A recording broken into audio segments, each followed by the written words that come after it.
are just some times in my life when I have to take a step back and ask, why am I acting this way? What is going on inside of me that is causing me to respond this way? Pretty sure I've been asking myself this question for like the last 17 years because I notice when I am acting in a way that I don't really want to act. Paul says in the Bible that I do the things that I don't want to do and I don't do the things that I want to do. He was transformed from who he was to becoming who he was in Christ and really operating in the purpose that God had for his life. But Paul was not Jesus. Paul had to deal with a lot of the old man trying to come up into the new creation. So I think the reason that Paul struggled is because he still had certain internal beliefs that were in operation that he had not challenged and began to believe something new yet about himself in order to respond a certain way. Because the key to living a transformed life and becoming someone new and actually living in our identity in Christ is challenging like what's going on inside of us. Self-awareness is not a bad thing. It just means we're simply being aware of what's going on the inside. I'm being challenged with this at a whole deeper level right now in my own life with the belief that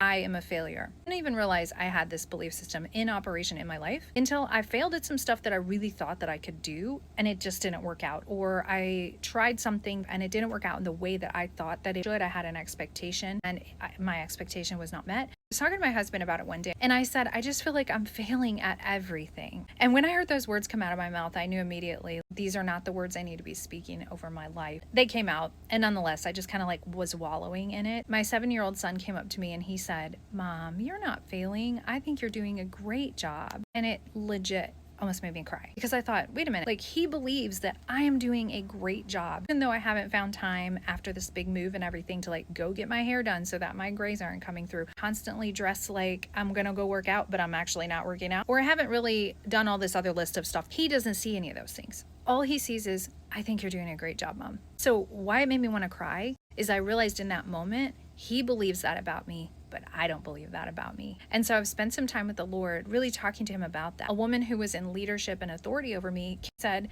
I really didn't want to come into the office today because you're so negative.